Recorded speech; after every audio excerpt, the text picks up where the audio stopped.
नमस्कार जी, मैं मंजू और आप सब कैसे हैं।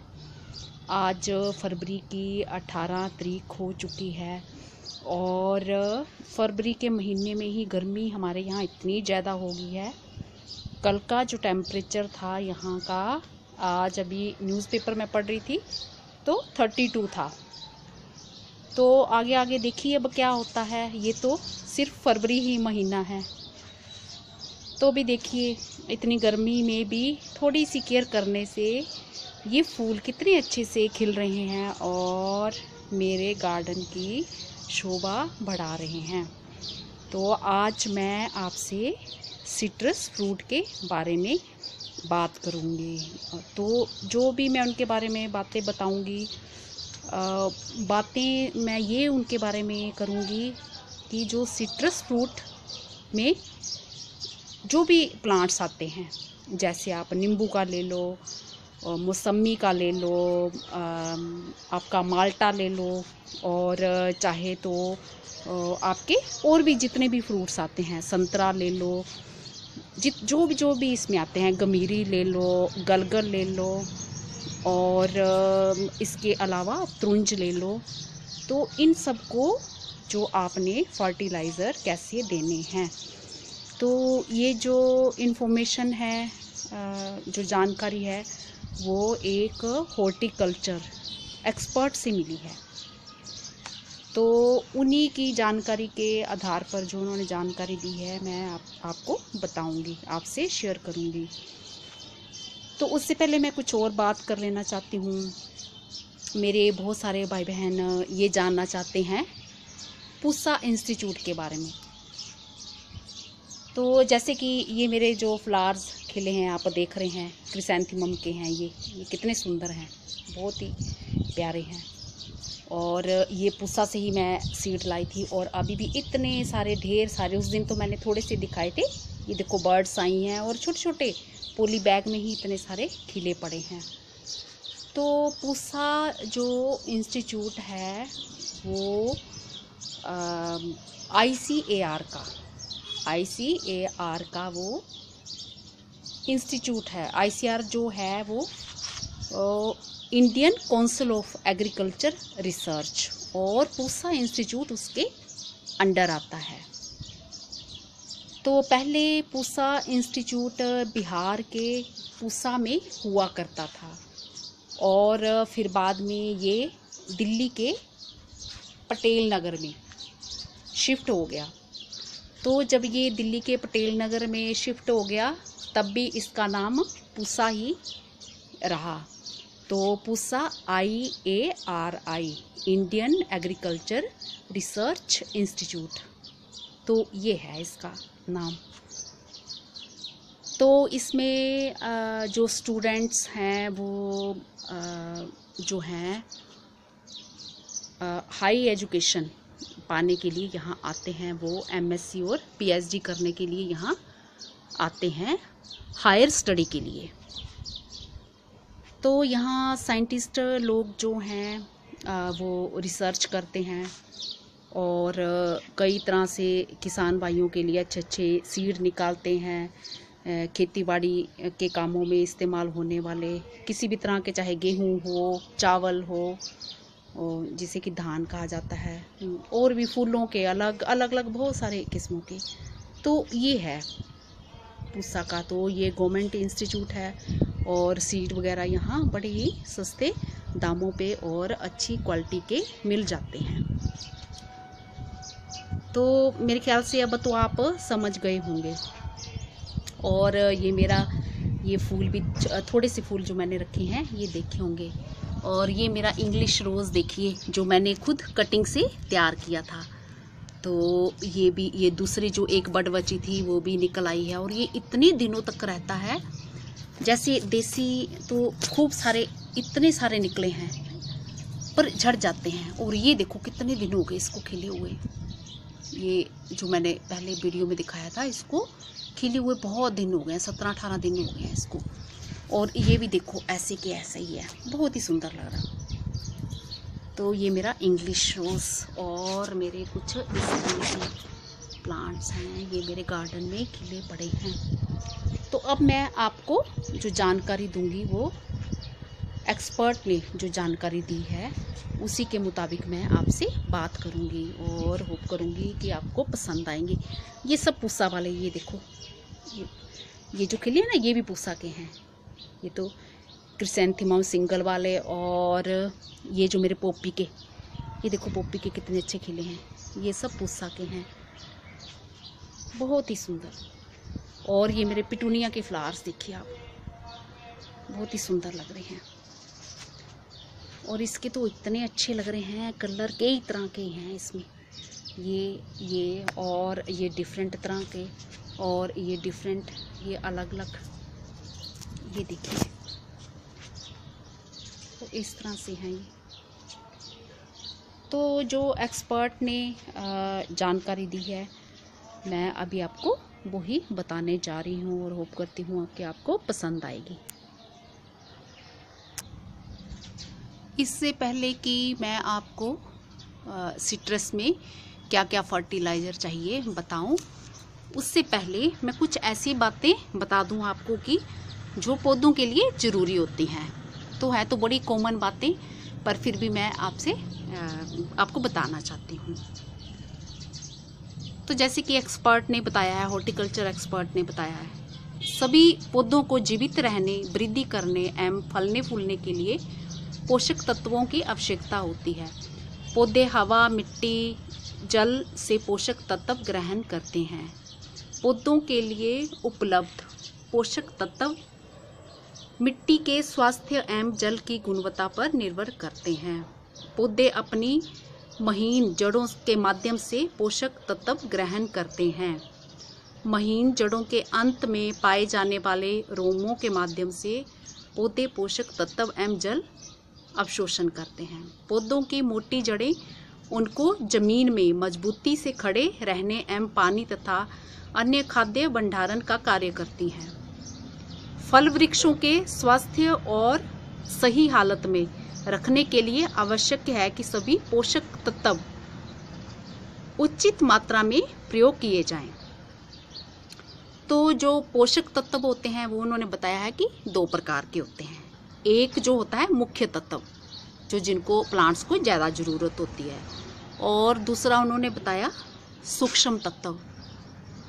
सूक्ष्म का मतलब माइनर न्यूट्रिएंट्स हुआ, ये हुआ।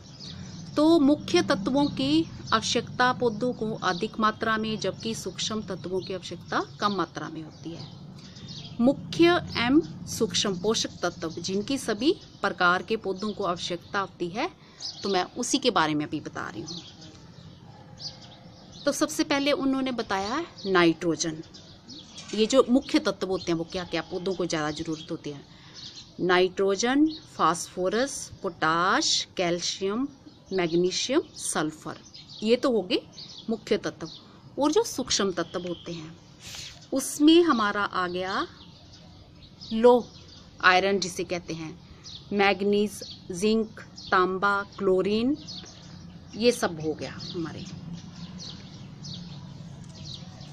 और आगे उन्होंने बताया है कि मुख्य जो पोषक तत्व होते हैं वो जो बागवानी में की फसलों में उनकी क्या भूमिका होती है, ये बता दूं मैं। जैसे कि नाइट्रोजन की, तो मैं जल्दी से थोड़ा थोड़ा करके आपको बताऊंगी, नहीं तो वीडियो मेरा बहुत लंबा हो जाएगा। जो नाइट्रोजन होता है वो क्या काम करता है, ये प्रोटीन, एंजाइम, विटामिन एवं पौध हार्मोन का एक घटक है। घटक मतलब पार्ट है, हिस्सा है। इससे पौधे में वानस्पतिक वृद्धि एवं हरापन विकसित होता है। वानस्पतिक वृद्धि में आपको बताऊं, जैसे पत्तियां, तना, जिसे अपनी सिंपल भाषा में कहूँ तो वेजिटेटिव ग्रोथ ये कह सकते हैं हम। और इसमें पोटाशियम एवं फास्फोरस के प्रयोग को एक नियंत्रित करता है। इसकी कमी से पौधे की जो है ग्रोथ, वानस्पतिक ग्रोथ, वृद्धि होती है, वेजिटेटिव ग्रोथ होती है, वो प्रभावित होती है। इसकी अधिकता से वानस्पतिक वृद्धि अधिक हो जाती है। नाइट्रोजन की बात कर रही हूँ मैं, जिससे पौधे कीट एवं व्याधियों के प्रति सुग्राही हो जाते हैं। इसकी अधिकता फास्फोरस के ग्रहण करने की क्षमता को समाप्त करती है। मतलब जो नाइट्रोजन उसको चाहिए वो भी एक लिमिट में चाहिए, ये नहीं कि बहुत ज़्यादा हो जाए, तो उसके ये इन्होंने नुकसान भी बताए हैं। और नंबर 2 पे इन्होंने बताया है फास्फोरस। ये नव विकसित फूलों, मतलब नए जो फूल बनते हैं, बीजों एवं परिपक्व फूलों में पाया जाता है। ये जड़ की वृद्धि एवं फसलों की परिपक्वता को बढ़ाता है। ये जड़ों में ग्रंथियों के बनने एवं राइजोबियम के क्रियाकलाप में वृद्धि करता है। इसकी कमी से जड़ों का विकास रुक जाता है। फास्फोरस की कमी से पत्तियां छोटी रहकर हरे से तांबे रंग में परिवर्तित होने लगती हैं, कॉपर कलर की होने लगती हैं। इसकी कमी से पुष्प में देरी होती है तथा फल कम बनते हैं। अगर फास्फोरस की कमी हो तो इसमें क्या होता है, जो ये हमारे फूल लगते हैं उसमें कमी होती है और फल कम बनते हैं, फूल में देरी होती है। फास्फोरस की अधिकता से जो अगर अधिक हो जाए तो नई विकसित पत्तियों की नसों के बीच हरापन कम होने लगता है। ये फास्फोरस के बारे में। इसकी अगर ज़्यादा हो जाता है तो क्या होता है, और होने से क्या क्या इसके फ़ायदे होते हैं, पेड़ों को क्या क्या मिलता है। ये अब पोटाशियम के बारे में।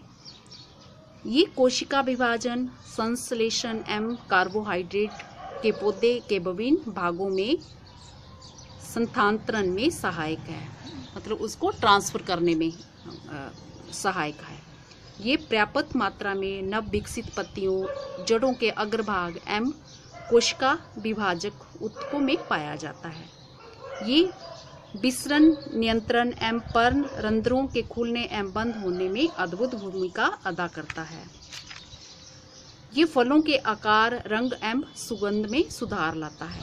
ये पोटाशियम की मैं बात कर रही हूँ। इसकी कमी के लक्षण जो हैं वो परिपक्व पत्तियों पर प्रदर्शित होते हैं, दिखते हैं उसमें। पोटाशियम की कमी से तनों की वृद्धि प्रभावित होती है। तो ये पोटाशियम के बारे में आ गया। तो अब जानकारी तो बहुत लंबी चौड़ी है, मैं फिर थोड़ी सी और सुना देती हूँ आपको। पौधों को स्वस्थ रहने के लिए समस्त मुख्य तत्व एवं सूक्ष्म पोषक तत्वों की जरूरी मात्रा में आवश्यकता रहती है। इसमें से किसी एक पोषक तत्व की भी कमी होने पर पौधा ठीक से वृद्धि नहीं करता है, उन पर फल फूल अच्छे नहीं आते हैं तथा पौधा रोग व्याधियों के प्रति भी सुग्राही हो जाता है। अतः आवश्यक है कि पौधों की अच्छी वृद्धि एवं गुणवत्ता युक्त अधिकतम उपज लेने हेतु समय पर संतुलित मात्रा में खाद एवं उर्वरक की खुराक दी जाए। बगीचों में खाद एवं फर्टिलाइजर के प्रयोग की कई विधियां हैं। इससे खाद एवं उर्वरकों के मिश्रण को मिट्टी में बिखेर कर देना, थालों में देना तथा ऐच्छिक स्थान यानी छत्तर फैलाव की सीमा तक चारों ओर नाली बनाकर देना प्रमुख है।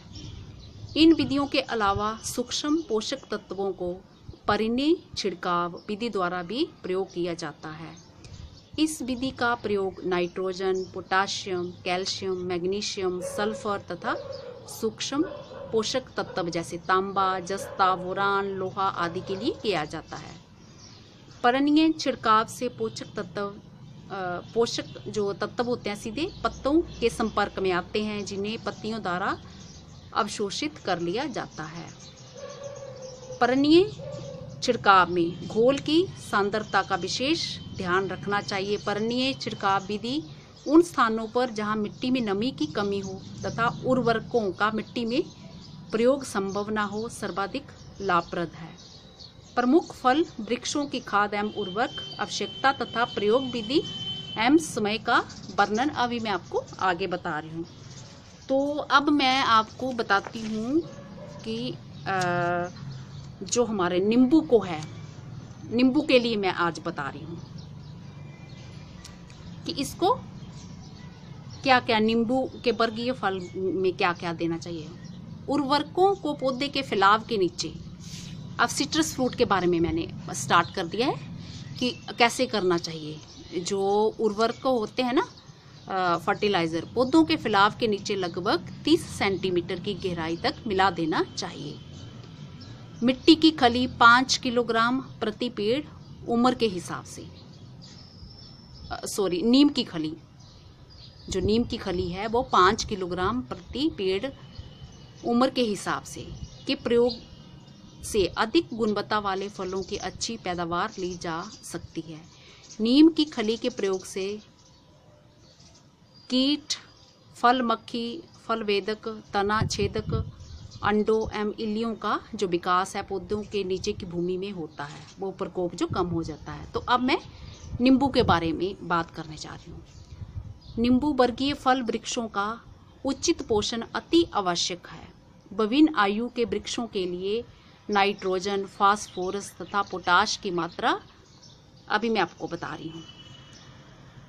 अगर 1 साल का प्लांट है तो गोबर की खाद चाहिए 10 किलो, नाइट्रोजन चाहिए 75 ग्राम, फास्फोरस चाहिए 40 ग्राम और पोटाश की जो ज़रूरत है वो 75 ग्राम।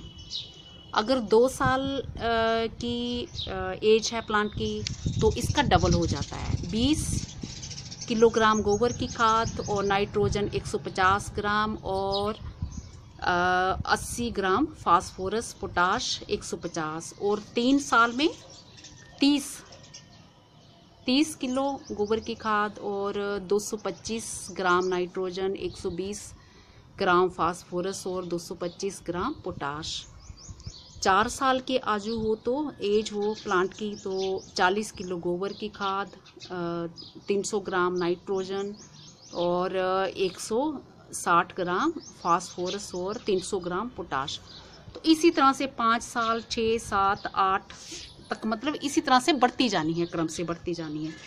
और जो 9 साल का होगा फिर उसमें 50 किलोग्राम गोबर की खाद और 675 जो ग्राम है नाइट्रोजन, 360 ग्राम जो है फास्फोरस और पोटाश जो है 675 ग्राम। 10 वर्ष और उससे अधिक की एज के जब ये होते हैं तो 50 किलोग्राम गोबर की खाद, 750 ग्राम नाइट्रोजन और 400 ग्राम फास्फोरस और जो पोटाश है वो 750 ग्राम। आगे जो उन्होंने मुझे बताया, पहले वर्ष से 5 वर्ष तक के पौधों को खाद की मात्रा 2 बराबर भागों में बांटकर आधी फरवरी में तथा शेष जो आधी है वो सितंबर में देनी चाहिए। जब पौधे 5 वर्ष से ऊपर के हो जाएं तो नाइट्रोजन की आधी मात्रा तथा फास्फोरस व पोटाश की कुल मात्रा फरवरी तथा नाइट्रोजन की शेष आधी मात्रा फल लगने के 2 माह पश्चात देनी चाहिए। जब फल लग जाएं उसके बाद में 2 माह के बाद में देनी चाहिए। खाद देने के तुरंत बाद सिंचाई आवश्यक है। ये जो बड़े बाग बगीचे हैं ना ये लगाते हैं तो ये उनके लिए है, जो बाग बगीचे हैं जो जहाँ पे सिट्रस फ्रूट लगा रखे हैं ये उनके लिए। नींबू वर्गीय फल वृक्षों में लगभग सभी जगह जस्ता, तांबा तथा मैंगनीज की कमी पाई जाती है जो कि लेश तत्व है, मतलब बहुत ही सूक्ष्म, जिसकी कमी से पत्तियों में 2 नसों के बीच पीलापन दिखाई देता है, पेड़ों की वृद्धि धीमी पड़ जाती है, पत्तियां छोटी हो जाती हैं तथा टहनियाँ ऊपर से सूखने लगती हैं। जब ये अवस्था पौधों पर दिखाई दे तो बाजार से उपलब्ध सूक्ष्म तत्वों के तैयार मिश्रण को लेके वर्ष में साल में 2 बार स्प्रे कर देना चाहिए। तो ये जानकारी जो उन्होंने दी है ये सिट्रस फ्रूट के बारे में दी है। तो होप करती हूँ कि आज का मेरा वीडियो आपको पसंद आया होगा और जो मेरे भाई बहन बाग बगीचे लगाने के शौकीन हैं तो उनको बड़ी हेल्प मिली होगी। कि मेरे भाई बहन पूछते रहते हैं कि कितने खाद किसमें क्या डालनी चाहिए, तो ये तो एक हॉर्टिकल्चर एक्सपर्ट के द्वारा बताई हुई जानकारी है। तो ये जो जानकारी जो एक्सपर्ट ने दी थी सिट्रस फ्रूट के बारे में कि क्या क्या उनमें खाद और क्या क्या साल में और क्या क्या बांट के कौन कौन से महीने में डालने चाहिए, तो मेरे ख्याल से आप लोग मेरे भाई बहन समझ गए होंगे। तो जिन्होंने बड़े बड़े जिनके बाग बगीचे हैं या छोटे भी हैं, कुछ एक प्लांट्स लगा रखे हैं, तो ये इनके लिए जानकारी बहुत ही मददगार हो सकती है। तो उन्होंने और भी खूब सारे जो फ्रूट के प्लांट्स हैं उनके बारे में ऐसी जानकारियाँ दी हैं, लिखित रूप में दी हुई हैं कि किन किन में क्या क्या चीज़ें पड़ती हैं। तो अगर मेरे भाई बहन ये सब जानने के इच्छुक होंगे तो वो मुझे बता सकते हैं, तो मैं फिर उनको इस तरह की और भी जानकारियाँ दे सकती हूँ कि उनको कितनी खाद की कितनी ज़रूरत होती है। क्योंकि कई बारी वो पूछते रहते हैं कि किसको कितनी जानकारी देनी है, खाद देनी है। तो ये सब एक्सपर्ट के द्वारा बताई हुई चीज़ें हैं। तो होप करती हूँ कि आपको समझ आ गया होगा। हिंदी में थोड़ा डिफ़िकल्ट होता है, बीच बीच में कोई शब्द समझ नहीं आते हैं, तो कोई बात नहीं, पता चल जाता है। तो ये मेरे देसी रोज़ देखो जो कटिंग से लगाए हैं, ये कितना सुंदर लग गया है। और बर्ड्स भी इसमें खूब सारी, ढेर सारी आई हैं। पर यह है कि अब वो इंग्लिश रोज़ की जो कटिंग लगाई है वो नीचे ही दब गई है और ये खूब इसकी अच्छे से ग्रोथ हो गई है। और ये मेरे पिटूनिया के फ्लावर्स बहुत अच्छे से खिल रहे हैं। ये आप देख रहे हैं कितने सुंदर लग रहे हैं, बहुत ही अच्छे। एक क्रिसैंथेमम के देखना बहुत ही सुंदर लग रहा है। और ये भी क्रिसैंथेमम के, ये देखिए कितने अच्छे से खिल रहे हैं, बहुत ही सुंदर लग रहे हैं। और मेरे ये डेलिया के फूल ये इतने सारे आ रहे हैं, इतने बड़े। और अब मैंने इनको क्या किया है, ऐसी जगह में शिफ्ट कर दिया है जहाँ पे थोड़े कम घंटे धूप आती है। तो पहले मैंने ऐसी जगह में रखा था जहाँ पे फुल सनलाइट आती थी, तो उससे क्या होता है कि ये इसकी जो पेटल्स हैं वो जल्दी मुरझाने लगती हैं, जैसे ये वाला फूल। तो अगर इसको मैंने ऐसी जगह में पहले ही रख दिया होता कि यहाँ पे कम थोड़ी धूप आती हो, तब मैंने ऐसी जगह में इसको रख दिया है जहाँ पे सुबह सुबह की धूप आएगी, दोपहर तक कुछ 1 घंटे लगेगी। और ये देखो कितने बड़े बड़े खिल रहे हैं, ये बिल्कुल झुका जा रहा है ये प्लांट। तो अगर भाई बहनों को ये मेरा वीडियो पसंद आया होगा तो मैं उनके बागीचे के लिए और भी ऐसी खूब सारी जानकारियाँ उनको दे सकती हूँ। और ये मेरी लेमन ग्रास है, ये मेरा क्रिसैंथेमम का, ये कितना सुंदर खिल रहा है। और ये गेंदा देखिए। तो होप करती हूँ कि आज का मेरा वीडियो आपको पसंद आया होगा। और हो सकता है कि सबके काम का ये ना हो। और ये मेरा अजवाइन जो देखा मैंने ग्रो की थी, ये देखो फूल कितने सुंदर इसके खिले हैं। इसके फूलों को देखना ही मुझे बहुत अच्छा लग रहा है। ये जो किचन से हमने निकाली हुई जो अजवाइन थी हमारी, ये हमारे किचन में ही मिल जाती है। ये वो अजवाइन जो मैंने ग्रो की थी, कितने सुंदर फूल हैं। और ये पिटूनिया के देखिए, मेरे गार्डन में इतने अच्छे क्रिसैंथेमम के और पिटूनिया के खूब अच्छे अच्छे फूल लग रहे हैं। ये देखिए कितने बड़े बड़े फूल हैं। ये आपने देखा, ये पुस्सा से ही है, ये सीड आया हुआ जो सिंगल वाले हैं। ये तो जिनको कई मेरे भाई बहन कह रहे थे कि ये सनफ्लावर हैं, बट ये सनफ्लावर नहीं, ये 2 रंग के हैं, ऐसे प्लेन भी हैं, इस कलर के भी हैं। अभी तो मैंने ये थोड़े से प्लांट्स इधर रखे हैं, पूरे तो मैंने रखे ही नहीं हैं। तो होप करती हूँ कि मेरा आज का वीडियो आपको पसंद आया होगा। और जिन मेरे भाई बहनों को कुछ समझ नहीं आया होगा तो वो ज़रूर उनको आ जाएगा समझ में, अगर ध्यान से 1-2 बारी वीडियो को देखेंगे तो। धन्यवाद जी, नमस्ते। अगली बारी मैं किसी और प्लांट के बारे में जानकारी लेकर आऊँगी। नमस्कार जी।